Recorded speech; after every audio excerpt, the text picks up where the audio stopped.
Help me. Are you serious? No one can help me. My immortality is a curse. A fall from grace.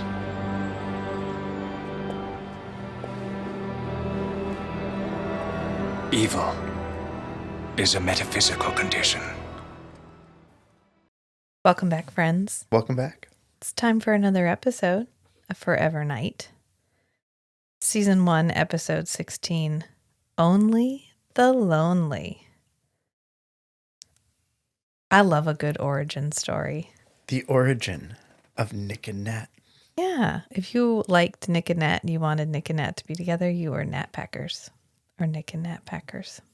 Just so you know. I know, from your website. My GeoCities website. Mm-hmm. Yeah, back when I was a Nick and Nat Packer. I have evolved since then. I'm either an immortal beloved or I just straight up love LaCroix and don't care about the rest of the crew. They can do whatever they want. Just depends on the day and how glorious LaCroix is in the flashback. Mm-hmm. Or soon to be not flashback. Yeah, very soon. We're on episode 16. There's only like 4 more episodes or 5 more episodes of season 1. Can you believe that? Can't believe we've made it this far. You've stuck with it this entire time. I keep thinking of it as how many episodes are left. Ugh. What? No, you don't. Okay, so I'm drinking LaCroix water. Trying to say, and it occurred to me that I'm probably the only person in the world who calls it LaCroix water. That was like, well, I can see why you call it LaCroix water. I've heard other people call it LaCroix. There you go, Steve. Those must be other fellow Forever Night friends. They're from Canada. Whatever, I don't hear. So before we get too far, hi, I'm Rachel. And I'm Matt. Welcome to the Strange and Beautiful Book Club.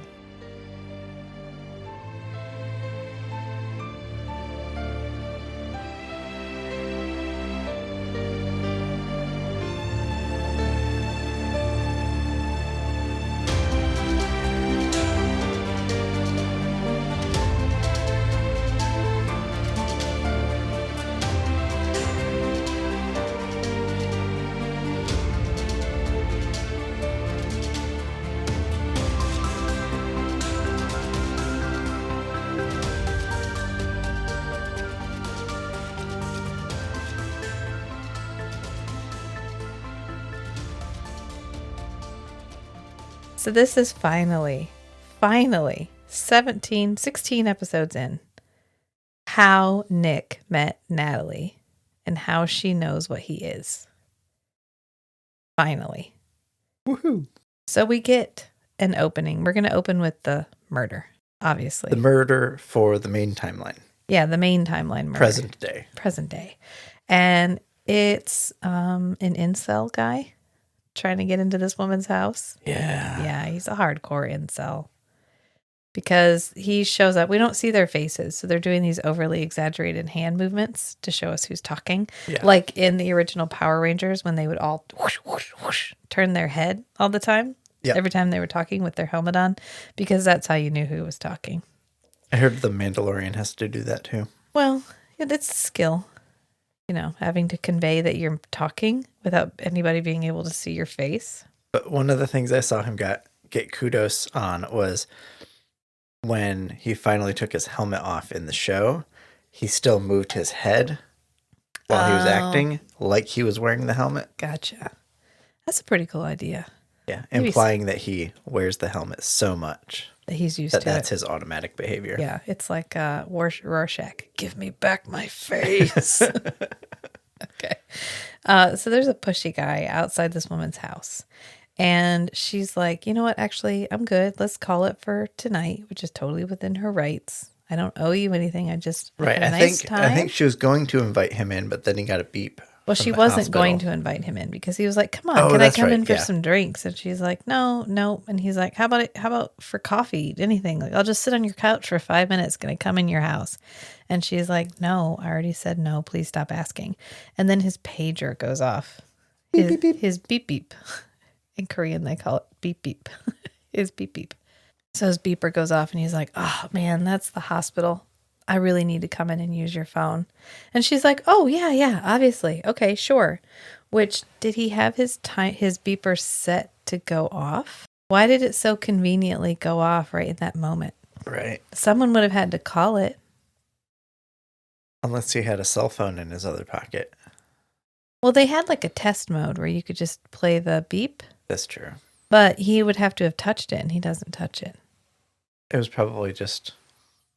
Prehensile penis? No. Well, it goes that's off. only vampires. Well, however he gets it, the beeper goes off. Yeah, for him, it's convenient timing, probably. Yeah, and she's like, oh, great. Yeah, you can come in. It's fine. Use the phone call. I don't want anybody to die because I don't want you in my house. And so he comes in, and he's like, well, how about we make out a little bit first? Well, what about the hospital? And she's like, what about the hospital? And he's like, oh, they can wait. It's fine. And she's like, oh, I made a terrible mistake. Because then he murders her, strangles her to death. Yeah. And then we get the same news guy from Spin Doctor. Remember our interludes? He didn't get fired. Well, he was doing the cool interludes that kept us up to date with what was happening in the campaigns. Yeah. And now he's back. And he's reporting about this murder because there have been a lot of these murders. There's a serial killer. This is a serial killer. And they are struggling to figure out who did it. And we get a nice external to internal transition here where we're seeing the newscaster outside and he's directly. Yeah. Like we're seeing him. We're seeing him on TV, obviously, because it's a television show, but we're seeing him being filmed. And then we kind of zoom closer to his face. And then we transition to he is on TV. And when we pull back, Skanky is turning the television off and they're getting ready to have a conversation with Natalie about the case. And it's a really cool, really subtle. Yeah, in and out. Blink and you'll miss it transition. Surroundings changed. Yeah, I did a really cool like hand in, hand out thing. This is why we need to film ourselves because half of my conversation with you is my hand moving around. Everybody's missing that. 2/3 of my conversation is my hands moving around. That's true. That's why I smack the microphone. microphone. You can usually hear my hands. So you don't have to film me. It's very ASMR. Oh, Matt smacked the microphone. He must be gesturing wildly again. Hey, I don't want to hear it. My question is, they figure out that she's a member of a dating service because she has this VCR. A video dating service. Why does she have a tape of herself? And when they put the tape in and play it, it's on her, which means she was watching herself on this tape because the tape is wherever you left it, unless she was kind and rewound. And she was the very first one. That's probably the copy that she got back from the dating service, well, I think she never watched it. Well, I think it's her copy, but maybe they put it on her. Well, what they would do is they would put a whole bunch of candidates on a tape and send it to you, and you would watch it, and then you would pick the one you wanted to. Right. That might have been like the proof copy for her to approve. Oh, yeah, it could have been. And so Skanky is like, oh, come on. She was good looking. There was no reason for her to have to. Why did she have to resort to that? Why'd she have to resort to a video dating service? And Natalie's like, come on, Skanky. It's the 90s. Rallies outside the precinct. Okay, tomorrow we hit singular interest. See if any of the other victims were members. A dating service killer. Oh, no. I think I'm getting a case of what's this world coming to nausea. What's this world coming to is right when someone not bad and not broke like Jill Fisher has to resort to a dating service in the first place. Oh, come on, Skank. It's the 90s. Dating services like frozen dinners have their place. It's not necessarily a case of resorting to them. TV dinners. Yeah, dating services like TV dinners have their place. Come on, it's the 90s. I'm going to start using that with you all the time. Rachel, why are you doing that? Because it's the 90s. It's modern day. In your mind. That was 30 years ago. I don't even want, we can't, I'm not receiving that right now. This entire series has been in celebration of the 30th anniversary of Forever Night. Oh, it really has. Wow. That's why I keep saying it. Oh, wow. That really just hit me. Just as a moment. You're welcome. What is the 30th anniversary? All right. And so Skanky immediately shifts into helpful uncle mode with Natalie because he says, well, Natalie, well, why don't you date? What's going on with that? What's up with that? And Natalie's like, well, who has time? Who has the time? Who has the time? And Skanky's like, you know what, you should have told me. I'd have told Myra. Myra will find somebody for you. Myra loves to do that. Myra loves to do this kind of stuff. And Natalie says, oh, no, help me. I'm going to end up with Skanky's cousin from Moose Jaw. Which is a place. Skanky's like, well, what's wrong with Nick? He's not doing anything else. And Natalie just goes, ask him. I don't know, ask him. And then she just drives off. Like, I'm going to leave you guys with that. And then Natalie does a whoosh. She does do a whoosh, which this entire episode is an exploration of just how much Nick is not okay in he and Natalie's relationship. And that there really are boundaries that have gone undiscussed, just tacitly understood between them for too long. Or boundaries that are assumed to exist, but may or may not actually exist. Yeah, they have not had the I love you like a sister conversation yet. Or, there are a lot of believably awkward moments between the two of them in this episode, which, given Nick's ability to charm literally anybody that he comes across, it's really impressive that he is so oblivious to what Natalie is communicating to him. Not oblivious in that he doesn't realize that she likes him, but that he's not receiving that. Well, he doesn't realize how his behavior is affecting her because she likes him. Right. Probably because he's never been around a woman who liked him, that he didn't take advantage of that fact to get whatever it was he needed, blood or whatever, in the past. Right.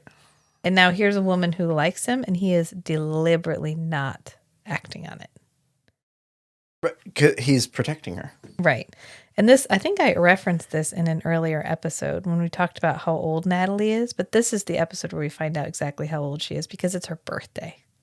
Her 30th birthday. And Grace, remember Grace? She was the NPC that I said I really wish we'd seen more of because she'd be a good foil for Natalie. Yeah. She's here, and she brings in the cake. So Natalie would be 60. And they don't sing happy birthday. They sing for She's a Jolly Good Fellow. That's a Canadian thing. Okay. I don't know. I'm just making that up. Maybe somebody owns the rights to happy birthday. Somebody claims to own the rights, but they've never had to defend it in court. Yeah, well, Natalie deliberately points out that it's 30 because she goes, let me see. And she goes, 1, 2, 3, 4. Yep, 30, all there. And again, I remember as a kid being like, wow, she's really old. Although I think they emphasize it because in a few minutes, Natalie gets a flashback. Yeah, Natalie gets a flashback. But what they get her is our first awkward moment of the episode. Yeah, like, what the heck, guys? Lingerie? Who gets their boss lingerie? Their single boss? Their single boss. And then all stands around and they're like, oh, who are you going to wear that for next? What the fuck? I would be mortified if I got a present from my employees and it was sexually explicit. Yeah. Yeah. It's a lot. And I don't know if this was like okay in the 90s or if this would have been awkward in the 90s too. Oh, it's definitely awkward in the 90s too. I would hope that even then it would have been inappropriate. I don't know why everyone is pushing Natalie. Like, leave her alone, guys. She's career focused. She's only 30. She's so old. They really act like she is. Like her expiration date is rapidly approaching. Tick, tick, tick, tick, tick. Calm down. It's fine. I don't know. They're leaving. Nick and Skanky have apparently gone to the morgue for something, and they're leaving, and Skanky is eating birthday cake. And Nick asks him about it, and Skanky's like, it's cake from Natalie's birthday. I had offered you some, but you're on that weird macrobiotic. Shit. Well, he says he's on that weird macrobiotic diet. Have the address? Right here in my pocket. I would have saved you a piece, but I didn't think birthday cake was on that Spartan warrior macrobiotic diet of yours. Whose birthday? Nat's. Forensics threw her bash. Natalie's? Jeez, I completely forgot. They called me last week. Don't sweat it. The only reason I found out is I had to go down and get test results. No, this is not good. I didn't even get her card. It's not too late. Do what I do with Myra. Only I do it on purpose. I make her think I'm not getting anything until the last minute. But then she's so desperate, no matter what I get her, boom, big hit. Works every time. And Nick goes, oh, God, it's Natalie's birthday. Shit, I forgot. And Skanky's like, it's fine. I do that every year. I make Myra think I forgot her birthday until the very last minute. And then she's so desperate for me to give her a present. She'll be so happy for anything I get her. It doesn't really matter. Skanky's gift-giving philosophy. Skanky's wisdom on how to keep your wife happy on your birthday, which is just... I would... Any advice Skanky gave me about how to treat my wife, I would pretty much do the opposite. Yeah. Yeah. You do that exactly, though. Well, no. Oh, it's different. Because it's never intentional. Oh, okay. I'm oblivious to your birthday. Until the very last minute, and then you run out to Walmart and you buy me whatever you can find. No, I don't even do that. Sometimes you don't. Sometimes you do. Sometimes I do. It depends on how many times during the day I've reminded you that it's my birthday. Yeah. Yeah. So then we get Natalie's flashback, which she does the old stare off into the corner where memory lives. And then this time when they're bringing her in a cake, there's 28 candles. So it's her 28th birthday. So right. Nick and Natalie met 2 years ago. On her birthday. On her birthday. She's working on her birthday in her flashback. And a man brings in, one of her aides brings in a body bag. And he says, here's most of them. And Natalie's like, what do you mean most of them? And her aide says, well, he kind of jumped on a pipe bomb to save some people. So it's a pretty big mess. Happy birthday. See you later. And he leaves. And she's gearing herself up. And that's the end of the flashback, which is, oh no, what is this? What am I going to encounter? This guy was literally blown up. And we sort of zoom to the side and we see that the blood that had leaked out of the body bag is now going back up into the body bag. Superpower. Womp womp. The ability to run film backwards. And then we find out that the dating agency is called Singular Introductions.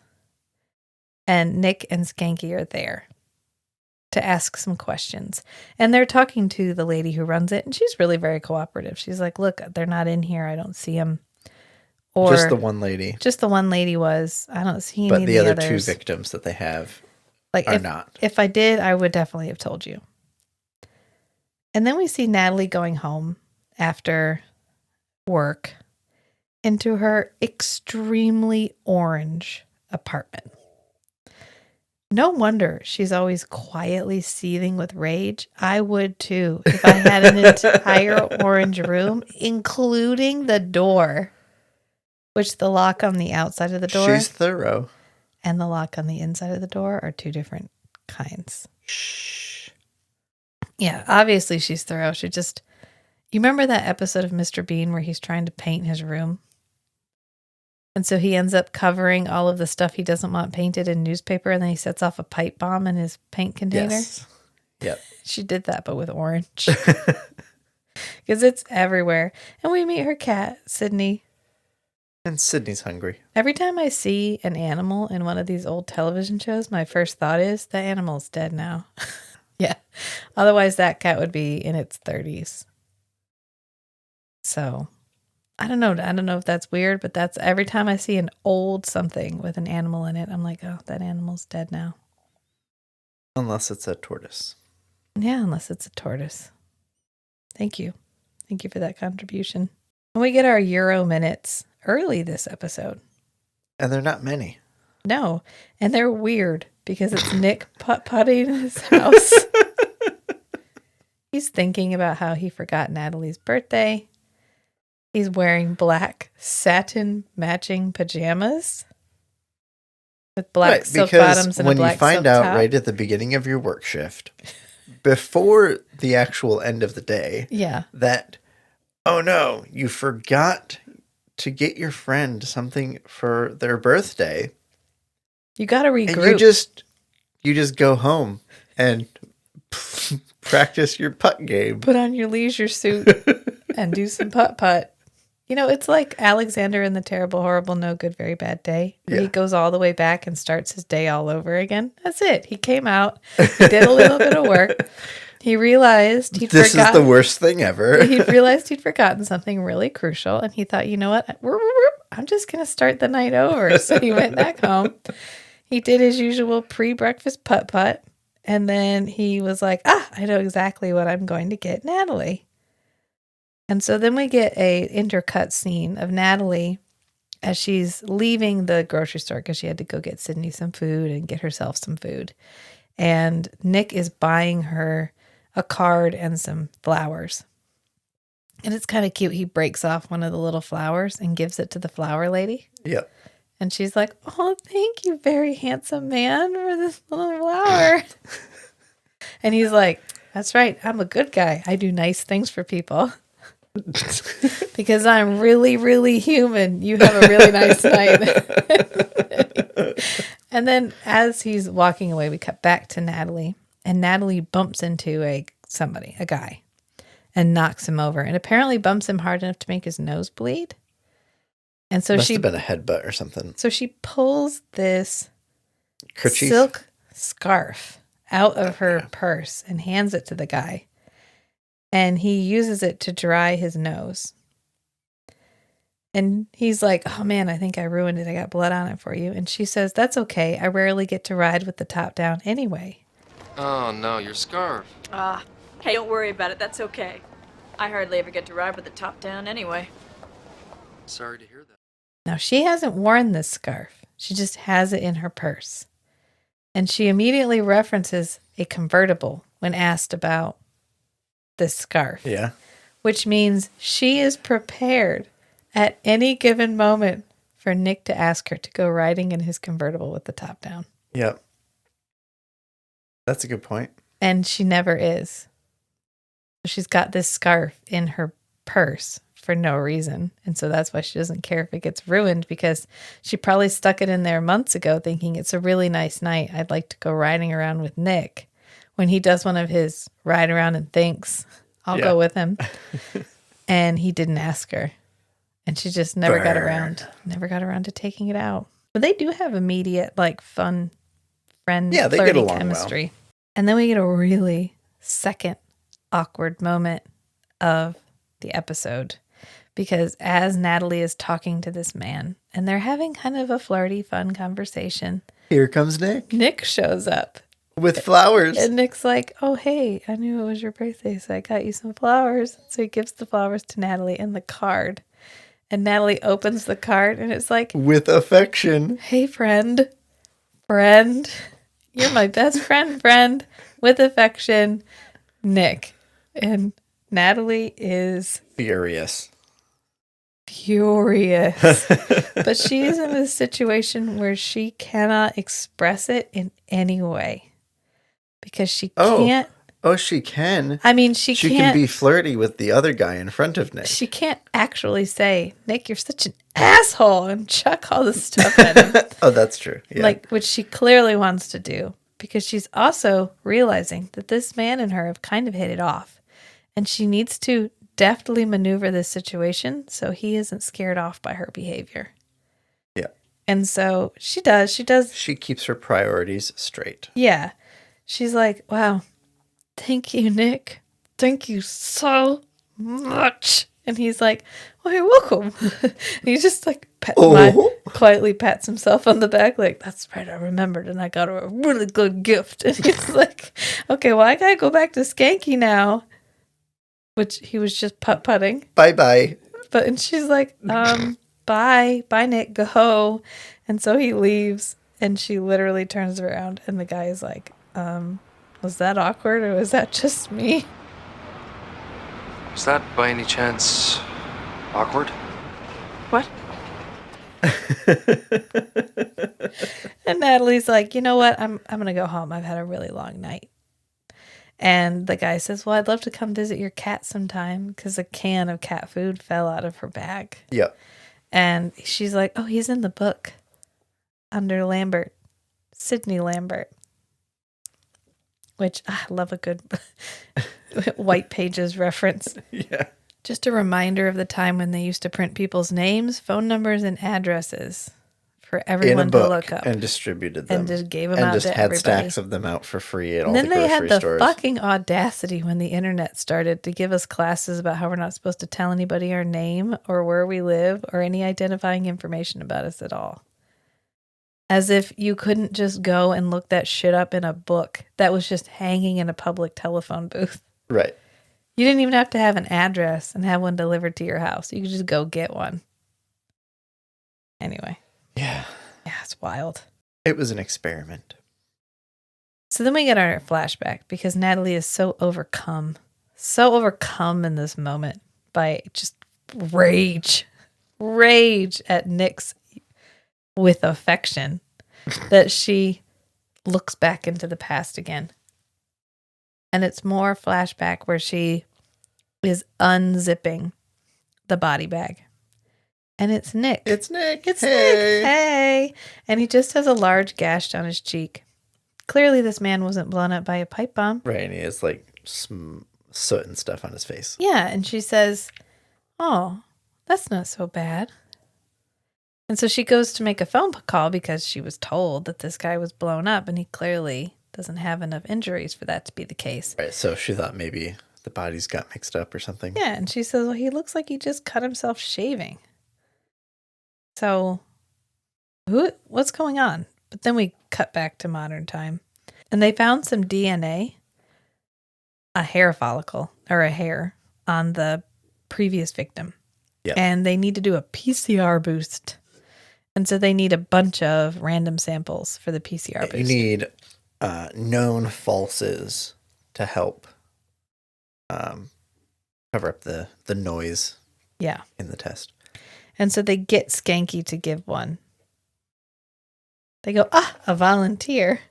And then just cut his thumb. Yeah, Grace and Natalie corner him, cut his thumb, and take his blood. And Skanky's like, oh, that wasn't nice. Who's the vampire now? I know, Natalie's stealing blood. Natalie and Grace. But Nick, clearly Skanky has gone to the morgue alone because Nick buggered off to go hang out in his black satin pajamas again. That he had to finish that game. The interaction just didn't go as well as he'd hoped. So he went home. He got in his comfy clothes. And he is contemplating this bottle of blood. It's sitting on the table, and he's sitting there just staring at it. And as he's staring, he remembers meeting Natalie. Because here's the part of the narrative where he's actually awake. So he can remember this part. So now he has the flashback. And honestly, for a guy who has been a vampire for 800 years, he has zero fucking chill. Keep it in your mouth, dude. Keep it together, Nick. He wakes up and he's immediately like, yeah, all fangs and teeth and growling. He could have totally tried to play this off. She was already on her hind feet. She was already she'd already experienced something she wasn't expecting to experience. He could have literally sat up and been like, oh my God, where am I? Yeah. He could have completely played this off, but instead he sits up like, I'm a vampire.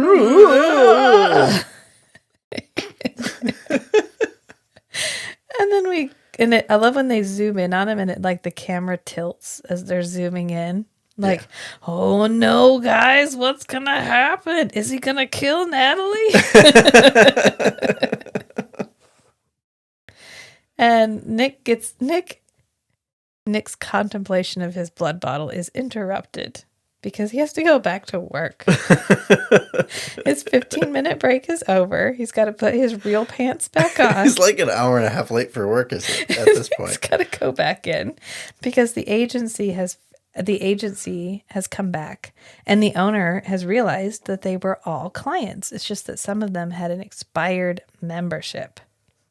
It was expired because they were dead. It wasn't expired because they were dead. She said they had set up some dates, but they kept having to cancel. She said a lot of people use our service because they're so busy, but then they find they're too busy to date. So she pegs someone immediately. She's like, oh, it's George Bomfrey.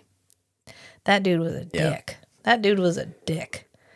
He was a major creep. Right. And he got fired for sexually harassing some of the members of the staff. Yeah.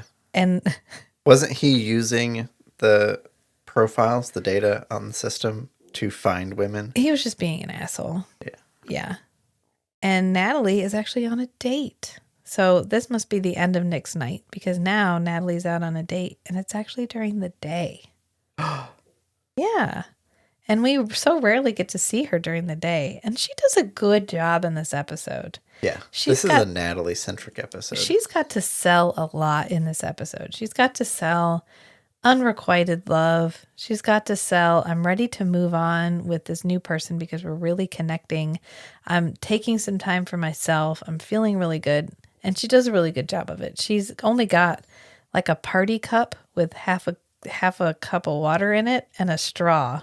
But she's acting like it's this treat that she's been given. She's like stirring the water around in the party cup and looking over into the breeze and stirring it again. And it's really cute for this. They took it off the director's. Like, it's a couple pieces of trash that they found somewhere that she's playing with. Here, Natalie, hold this. You'll give you something to do. Yeah.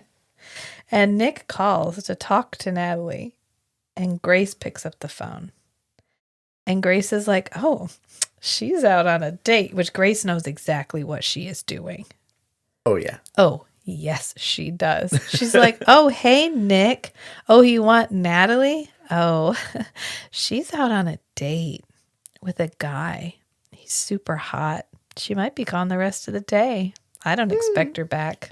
I just want to let you know. Just dropping that right out there. I mean, from Grace's perspective, it could go either way. Nick backs off, and Natalie is happy. Yeah. Natalie is happy, and Nick can't handle it, but at least Natalie's happy. Or Nick finally gets the kick in the ass he needs to take the next step with Natalie. Right. Yeah, from Grace's perspective, it's a win-win. It's a win-win-win situation. And then we get another flashback because Nick is like, oh, remember the good times? And it's him, and he's like raiding her fridge, and he gets this bag of human blood. Blood bag. Because obviously the coroner, Matt was like, why does the coroner have blood? Especially fresh blood. Maybe it's not fresh blood. But they can only drink fresh blood. No, they don't have to drink fresh blood. Oh, I thought when Nick turned the other guy into a vampire, he said something about... No, I don't think so. Oh, okay. Never mind then. No. I think you're getting Interview with a Vampire in this one mixed up. Maybe. I mean, because the blood he drinks isn't fresh. The cow blood that he gets. Yeah. Yeah. I don't know. Just not rotten, I guess. I don't know. Like, you can eat a dead chicken. You just can't eat a chicken that's been dead for too long. It's probably the similar situation. But regardless, why does Natalie have blood bags? Blood, like labeled blood bags ready to use? Yeah, I don't know. And why? I don't know. They always insist on using the one end like a straw. And it just always gets to me. I don't know why. Either that or they do the I just pierced my fangs and my fangs suck them up like straws. And you're like, is that how that works? I don't think that's how that works. No. I don't know. That's one of those quibbles. The ye old eating the blood bag argument. What's the best strategy for that? Well, Nick clearly believes it's the straw, especially if you squeeze the blood bag really hard so it drips out around everywhere, all the openings, and then you maintain eye contact. To assert dominance. Because he's just locked on Natalie. He's like... And then he goes, I'm a vampire. She's like, no shit. And then he goes, I'm dead. Right? She says something about you being alive. And he goes, I'm dead. And she's like, no, you're not. You're clearly not. I see a lot of dead people. You don't look like the dead people. And then she puts her hand on his cheek. He's probably been closer to a lot more dead people than she has. Arguably. Yes. Even if he, well, yes, we're not going to do the math on that. And then she goes out to like touch his cheek, and he always does this thing where he grabs their hand and then touches his face with their hand. Like he has to be in control. Like he already asserted dominance a minute ago. And now he's exercising control. Yeah. And then he touches the back of her hand to his cheek, and she's like, oh, "You're cold." And he's like, "Well, yeah, fuck it. I'm dead. I just said that." And then we come back out of the flashback. And this time, it's Natalie who has wandered off because the guy she's with is like, hey, are you there? Are you listening? And she's like, "Oh, I'm sorry. What did you say?" I'm sorry, what did you say? I said we probably have a lot in common. And then we cut to Skanky and Nick, and they are outside of Arnie's adult book world. This is where they're sitting in the car. Right. Yeah, they're sitting in the car, and Nick is like just... And so we get to see Nick having a flashback, but from the outside. We don't actually get to see Nick's portion of the flashback. Right. We just get to zoom in on the car as he's staring off into the distance, and then Skanky's like... For rape, several misdemeanor charges, indecent exposure, lewd behavior in public. It's a wonder this guy finds time to come into work at all. What time did the owner say his shift was starting anyway? Hello? Oh. I was listening. I was. From what remote satellite? And by the way, how's that hole in the ozone layer doing? I mean, if I'm boring you, Nick, just tell me. Hey, Nick, come on. And Nick's like, "What? Oh, I was listening. I really was. I was totally listening." And what Skanky is saying is that George Bomfrey is a bad dude. He has a scumbag. He has so many sexually predatory related crimes on his record. Skanky actually says, "I wonder how he has time to hold down a job." So George is coming out of his shift, and he sees the police. He sees Nick and Skanky, and he makes a run for it. And they get to this gate, and he shuts the gate and locks it before they can get there. And Skanky and Nick are standing there, and Nick just turns to Skanky and goes, "Go around." Go around the back. Go around the back. And Skanky's like, okay, this is probably where he's going to do that benevolent superhuman thing that he does. So I'm going to go so he can do it by himself. Yeah. So he leaves. And instead of Nick just breaking the lock, why not break the door? He just whole ass rips the door off and then chucks it down the alleyway, which is way harder to explain should anybody come around.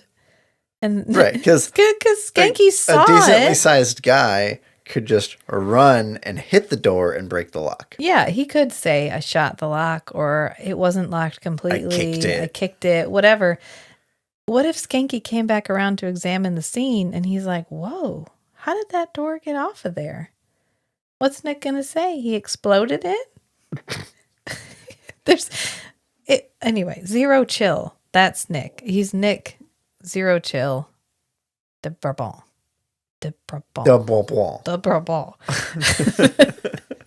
But he runs through this gate. And he drops it down on the guy from above. Yeah. He does. He gets him. They capture him. He vampire catches him. And of course, Skanky comes running in a few minutes later because he's been waiting around the corner for Nick to finish doing his stuff. And then he runs in. And then we cut to Natalie because Natalie's been on this date all day. She took the rest of the day off. Yep. And they're at her door. And things are getting a little spicy. And Natalie is like, "You know what? Actually, I am perfectly okay if you want to come in and meet my pussycat. I'll introduce you." Yeah, I'll introduce you. So she invites him in, and as soon as they get in, or her pager starts going off, and she's like, "I'm just going to go in and use the phone, but I want you to come in with me because I'm going to be off the phone in a minute, and then I'm going to be ready to do other activities." And so she goes in her apartment and Nick says, "Oh, hi, Natalie. There you are." Nick is on the phone paging her. On her phone. On her phone. In her locked apartment. Okay, Nick. This is, I don't even know. We should have counted how many women's apartments he's broken into. But I think we're on 4. Right. It's at least 4 or 5. Yeah. Nick, you can't, okay? This is why vampires should need an invitation. Because it's like if you give a mouse a cookie. If you let a vampire into your life, eventually they're going to start breaking into your house for your own, quote, protection, because that's what Nick is doing. He's like, I couldn't get a hold of you. I didn't know where you were. And Natalie's like, do you know how worried I was? Natalie's like, I am a grown-ass woman. I can do whatever the fuck I want, Nick. And I can take care of myself. What the hell are you doing here? And the best part is this whole argument is taking place behind the screen. Oh, yes. I love the silhouette aspect. Like they were trying to escape being watched by this guy. So they go behind a, quote, wall, but they just end up in silhouette on the screen. Yeah, a very clear silhouette. Almost like they planned that. Yell whispering at each other. Yeah. And this guy is just standing there like, oh, God, I'm a serial killer. And oh, I'm sorry. Did you guys not realize that? And even I find this awkward. And he's just standing there. And then finally, he's just pissed Natalie off so much. She's done with this argument. She just hauls off and slaps him and then walks out. Yeah. Because he's like, I was really worried about you. I didn't know what was happening. How can I protect you if I don't know where you are? And she just slaps him like, I'm over this shit. I'm over you right now. So she comes out to say goodbye because clearly the mood is ruined. Good job cock blocking there, Nick. Yeah. Good job, on you. Nick. Good on you. I mean, really, he saved your life. So we can't be too mad. Right. But he didn't know that he was doing that. He only did that. That was peripheral. This was all because as soon as she starts talking to him, he puts his hand on Natalie's shoulder and pulls her close. Nick does. Come on, Nick. Like in a brother hug. And the guy leaves. Well, Nick is acting like territorial. Let's put it that way. Yes, he's territorial. The guy leaves, and Nick is like, I just want to protect you. Do you have any idea how worried I am? And Natalie goes, protect me? Yeah, you want to protect me like you would protect a sister? And Nick's like, well, yeah, obviously. Yeah, like a sister. Like a sister, yeah. And Natalie's like, okay, well, you know what? You can fuck off. You can fuck right off. I need you to leave right now. And Nick is confused. Yeah. Again, he's like, I don't know what you want. What is happening? Like, Nick, you broke into her apartment. You were waiting for her when she got home. You interrupted a date she was excited about. Paging her professional beeper because you wanted to make sure she wasn't on a date without you. There's a lot of reasons why she's upset. But the precinct calls Natalie to get a hold of Nick. Which, did he tell somebody that he was going to Natalie's apartment? Or were they just calling around to all the places he might have been? Why does Nick not have a beeper? Well, why did they know that Nick was at Natalie's apartment? Right? Because she picks up and she's like, oh yeah, he's here. And she just hands it over. I have a feeling he told somebody. I'm going to go to Natalie's apartment just to see if she's there. Check on her. I'm wondering why Nick doesn't have a beeper. Would they have had beepers? Did cops carry beepers? He's a detective. He's not just a regular officer. Well, he should have I don't know that he's on duty necessarily because he doesn't have, I don't know. Wouldn't they have had like walkie-talkies or? Well, it has to be reachable in the whole city. A walkie-talkie is not going to reach through the whole city. Maybe he had a Nextel. Well, where I was going was he might have opted out of having his own beeper because you can track location because you can track what cell tower it's connected to. Yeah. And if he's flying around all the time. Well, we established he has a cell phone. He has a little flip phone. Not a little flip phone, but he has a phone because that's why he has a convertible, remember? So he can keep using the phone even when he's flying. He says he has the top down. Right, so why he only has a cell phone a couple times. It's probably just a plot device. It's a way of wrapping up this argument because there was no other way they could wrap it up. Yeah. Yeah, they call the apartment for whatever reason and to talk to Nick. And Nick heads to the precinct. And it must be Stone Tree's time of the month again because he's flipping out about newspapers. Now he never wants to see another newspaper in the precinct. And that the next person who brings in in the newspaper is getting demoted back to permanent desk job. Permanent, yeah. All right. This is the last newspaper allowed in this precinct while this case is open. In fact, if I find another one, I will search out the culprit who brought it into this office, and he or she will look forward to a lifetime desk job at parking violations. And then we get our interrogation of George, which isn't so much an interrogation. Oh, actually, you know what? We don't. They're pretty rough with him. They're pretty rough with him. It's not so much an interrogation as just Nick pinning this guy to the wall and hypnotizing him in front of Skanky. Which hopefully that heartbeat sound isn't audible every time he's doing it. Does he make the heartbeat noise? Does he hear the heartbeat noise? Skanky's like, what's that? What is that? Whomp, whomp, whomp, whomp. He really does. He pins him to the wall and he's like, okay, who did you sell the stuff to? And George is like, well, I don't know. It was this guy. He gave me like $50 and I sold him all the records from the dating agency. Right. Outside of just plot device, Deus Ex Machina, why? Like, what situation were they in where this guy was like, oh, you creepy guy, you want a lot of contact information, like personal information about women who are trying to date but don't have time to date. Yeah.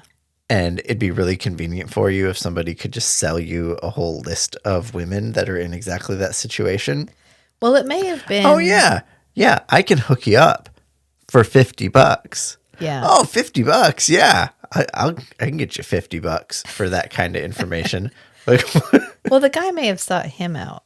It may have been like he knew from on the streets that this guy had gotten fired and he was doing the computer files at this dating agency. He may have been like, hey, man, did you get a copy of those or whatever? Maybe. Can you make me a copy? Or what? I don't know. It does. Again, for whatever reason, George to make the Bonfrey story work had just copied all these files, maybe for his own use. I don't know. And he was willing to sell them and he found a buyer. Maybe he was advertising that he had them. Ooh, yeah. He could have deliberately made copies and he could have given them out put feelers out on the dark web. Yeah, the dark web, which was probably literally like a bulletin board somewhere in an alley.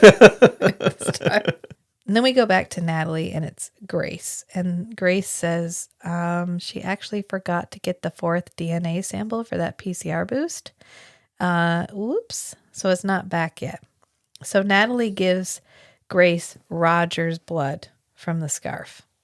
She's like, oh, here, use this. It's fine. Random guy. No chance. It's our guy. 0 chance that this is the bad guy. I've sniffed him out. He's fine. Almost had him in my apartment, but Nick was there. It's a whole thing. Almost like somebody got him jealous. Yeah. And so Nick shows up, and Nick and Natalie are having a very tense conversation. And Nick is really floundering here. And he literally says, look, Natalie, you have to tell me what's wrong. I can't figure it out. DNA analysis for you by then. Great. Well, have you forgiven me for ruining your evening?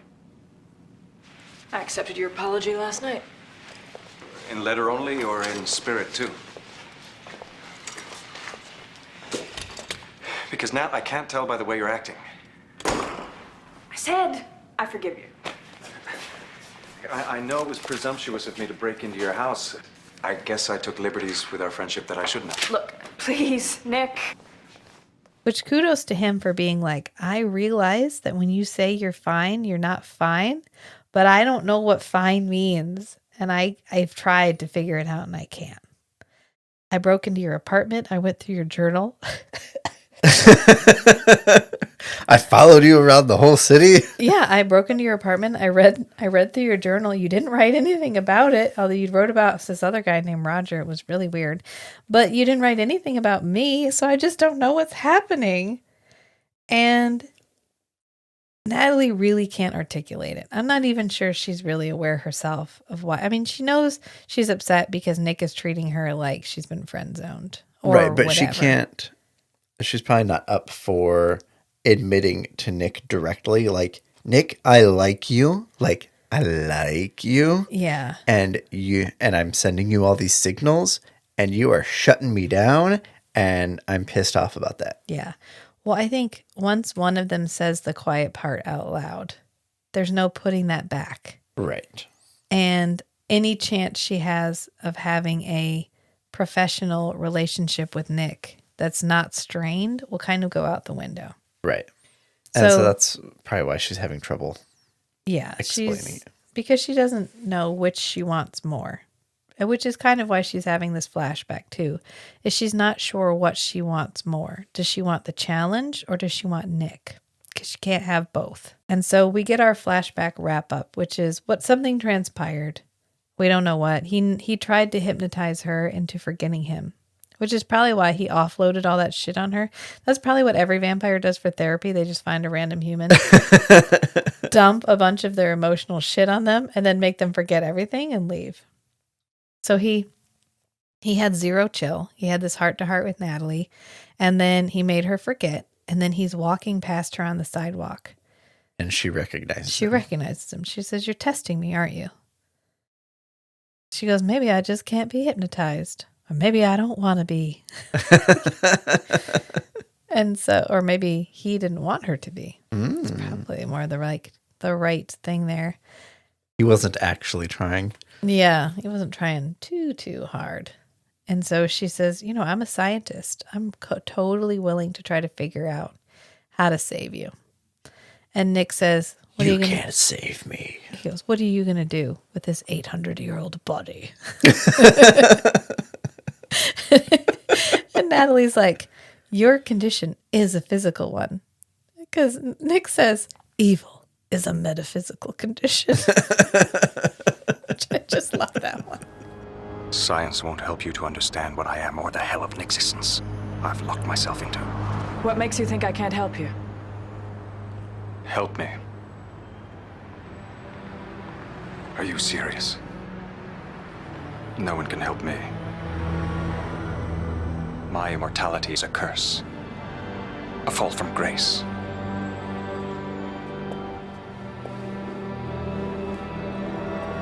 Evil is a metaphysical condition.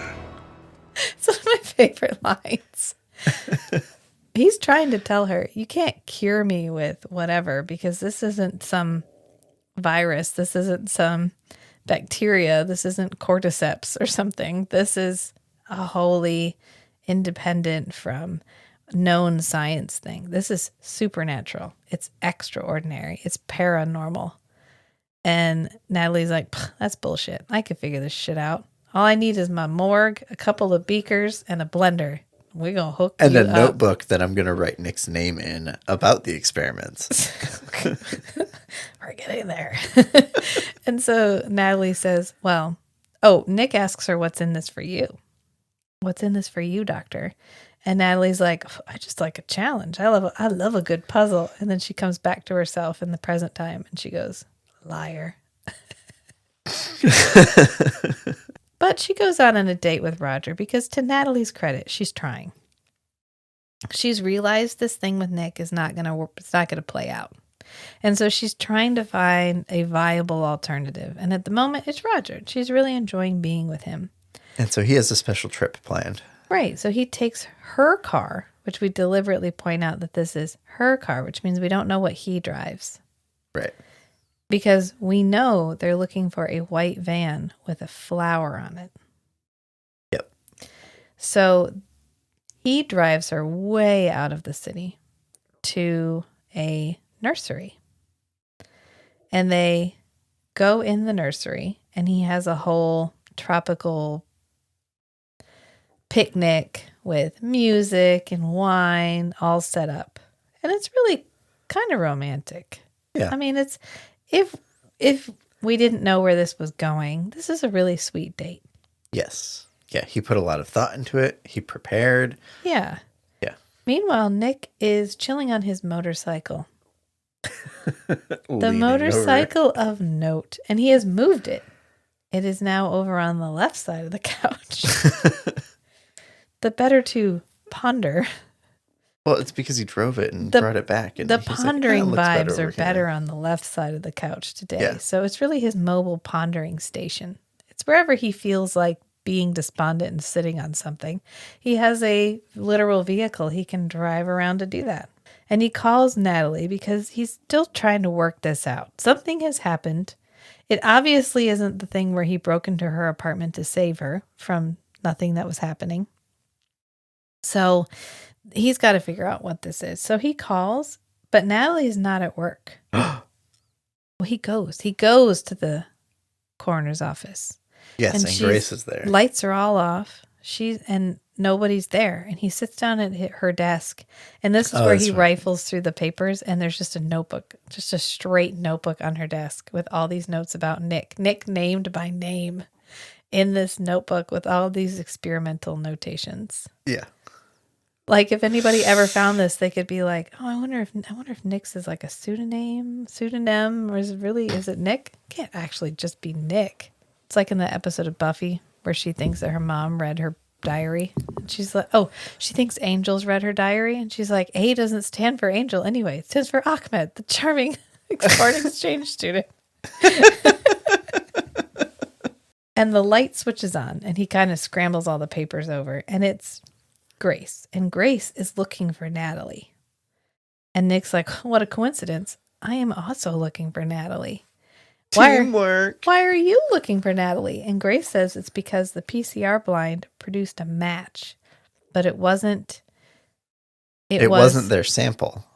Yeah, it wasn't their sample. Well, there was a match to the sample because it's the hair sample from the killer. And one of the random people in the PCR match was the same DNA as the sample. And it was Roger's DNA. And Natalie is out with Roger, and nobody knows where she is. So Nick zooms back to Natalie's apartment because clearly the best option to solve this is to break into her apartment again. Yeah. And this time go through her date book. So he goes through her date book. And it just says something about Roger. Yeah. It says something date with Roger. And then next to it is a box. A box. A flower box. With an address. And it has a very large picture, like Humboldt Nursery or whatever, on it. And Nick is like, "Ha, got you." And then he zips off. Does he know where this place is? Does he just have an he saw the encyclopedic address. knowledge? Right, but this is in the outskirts of Toronto. This isn't in his usual beat. He knows. He has the map memorized. He printed out the MapQuest directions before he left. And this is about the moment we're cutting back to Natalie, and she's realizing how alone and isolated. And he starts putting getting out some creeper vibes. a little creepy. And she's also having a flashback about what Nick says to her after she tells him she's only in this for the puzzle. Because he tells her, "Don't get too close to me." And she goes, "Why? Would you hurt me? Do you want to hurt me?" He's like, "No, I don't want to hurt you, but I might anyway."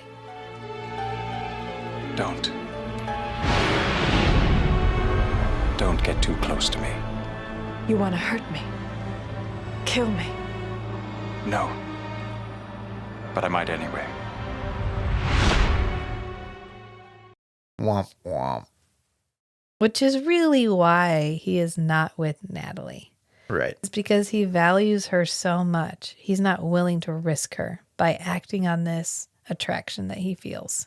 He can be himself with Jeanette. He can't hurt her. She's safe to be with. That's why he's so relaxed and comfortable and flirty around her. But Natalie must be a constant reminder of what he can't have. And it would be very difficult in the mythology we've set up for him to really relax around Natalie. Because then he might hurt her. So when we go back to Natalie, Yeah. they're getting kissy. Well, it's getting a little much. They're kissing. She's kind of into it, but she's also a little bummed about Nick. She's got emotional turbulence going on, and she's really kind of not here for this in an intimate sense right now. She's here to spend time, to have fun. She even told Roger he was good for her, but she's not here. This isn't the same vibe she was feeling the other day. Right. And so she tells him, you know what? Not right now. And he actually pushes her to the ground and says, well, half your clothes are already off and now you're going to tell me no? But she just unbuttoned like 3 buttons. Calm the fuck down, Roger. You can see her slip. Oh, no. No. So it turns out Roger's an asshole. Yep. And Natalie is immediately like, oh, shit. What have I gotten myself into? I got pissed. I didn't tell anybody where I was going. I'm out here all alone. I don't even know who this man really is. And she does the best possible thing she could do in this situation, and she just yeets it out of there. She's like, okay, and bye. So she just takes off. And she is actually doing a pretty good job of running away until she's defeated by an improperly stored garden hose. Oh, she's hosed. She gets hosed because she trips over this hose on the ground and hits her head and knocks herself out. Yeah. Which luckily Nick, following his map quest directions as the crow flies, on Nick's map quest, it has walk, bike, drive, fly. So you just click the fly button. It's a special web browser plugin. Aristotle developed it. I could totally see that. It's got a little whoosh symbol. Vamp Quest. Vamp Quest.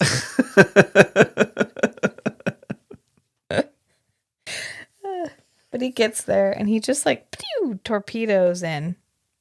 And they arrives use the to save same day. glass breaking animation as the porn movie episode. Nice. Yeah. The one where the false witness. Yeah. Yeah. Hey, why refilm? It's good. It's good enough. If it was good enough for that episode, it's good enough for this episode. That's what my mom always says. And Nick does the whole growl, the zero chill. Yeah. He just, you know what? It's fine. It's probably who he is personally. I wonder if every other vampire is like this or if he's wildly embarrassing. If they're like, Nick, just put him we away. find out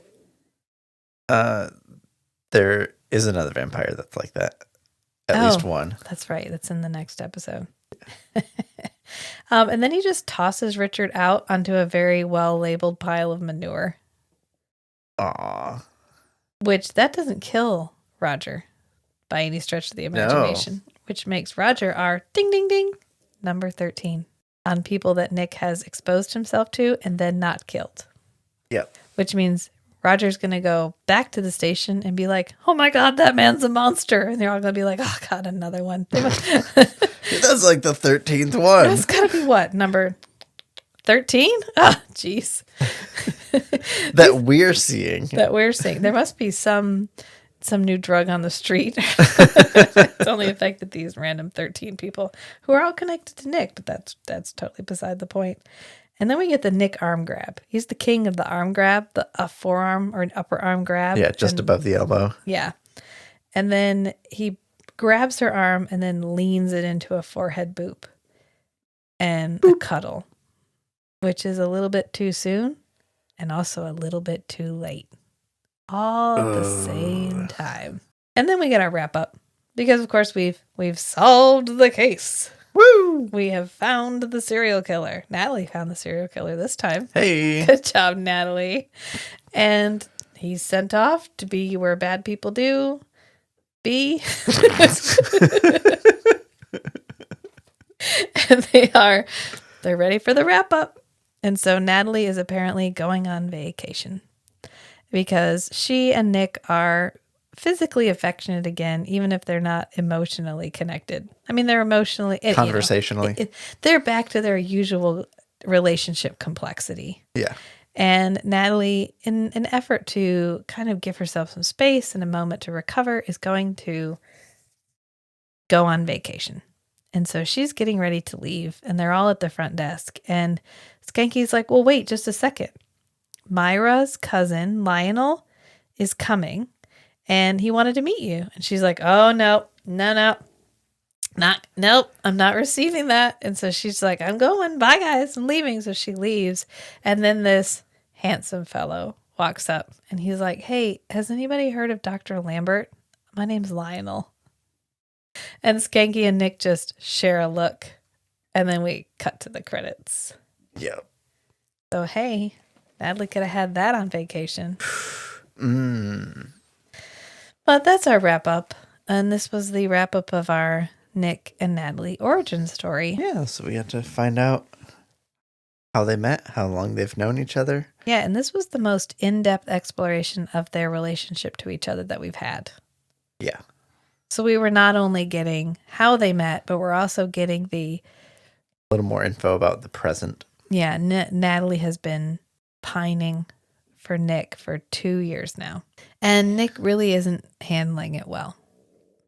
And that's pretty much it. That's the gist of the episode. I mean, sure, there's some cop stuff happening, but let's face it, we're not here for the cop stuff anyway. We're here for the interpersonal stuff. Yeah. And so this was a good one. I always like this one because it furthers our Natalie character quite a bit. Because we haven't been doing her justice. We've had whole episodes without Natalie for a while now. And we haven't really been using her as anything but like a shill for the audience. And so it was really nice to see her get to come out of the shadows for a little bit. Literally, because she gets to actually film during the day. And she gets to leave her set, the set where she always is. Right, the coroner's office. Coroner's office. And so I think that's why, if I'm going to rewatch any episode in season 1, it's usually this one.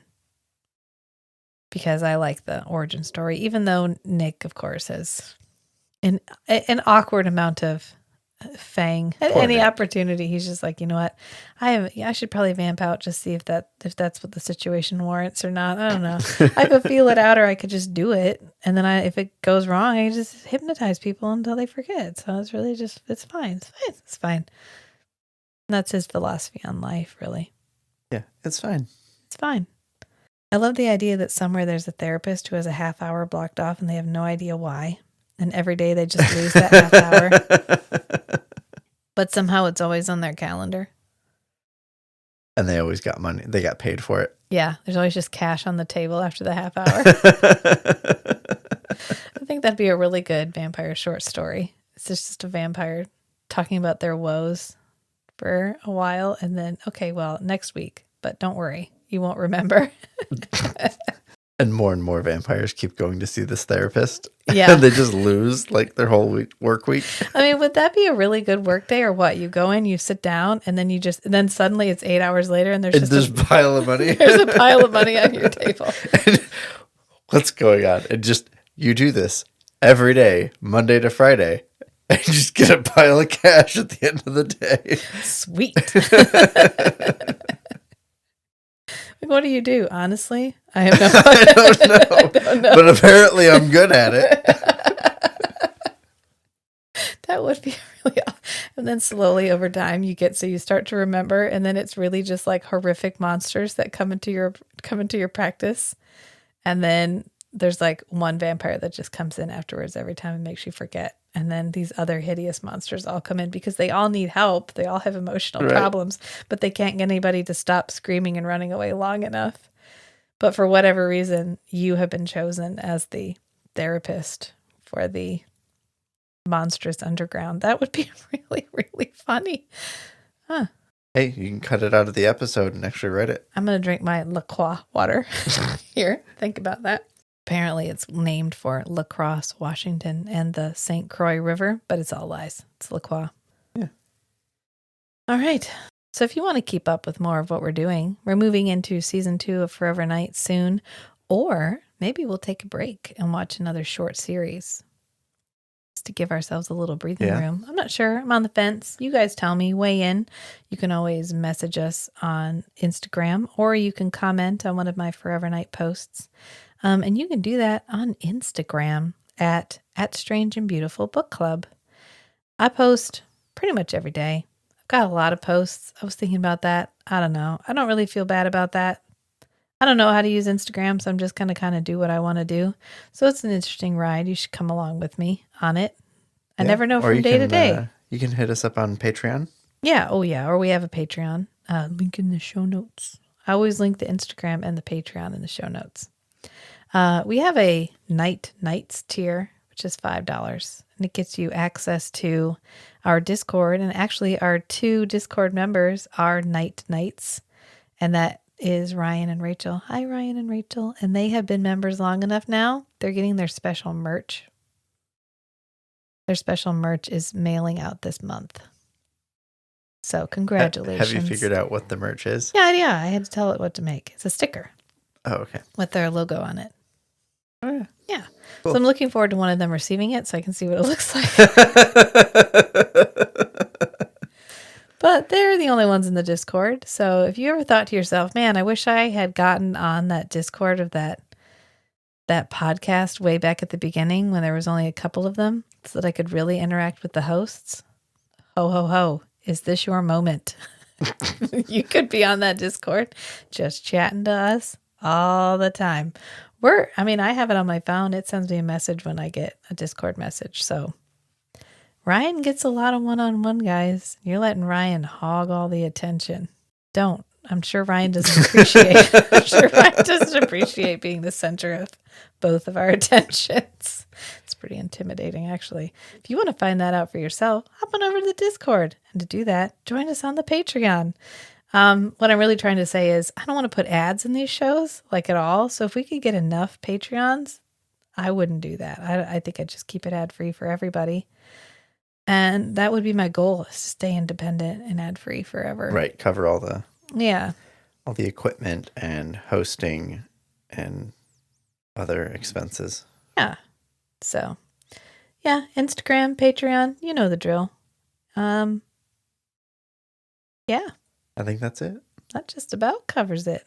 Remember, sometimes the strangest things are the most beautiful, too. So be who you are and love what you love. Until next time, friends. Bye. Bye.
Creaky and situated.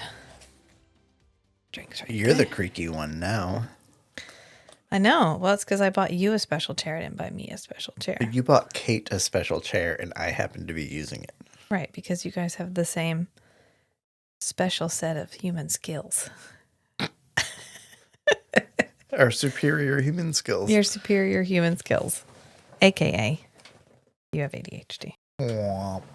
That pumped it up real hard. Okay, there we go. That's what she said.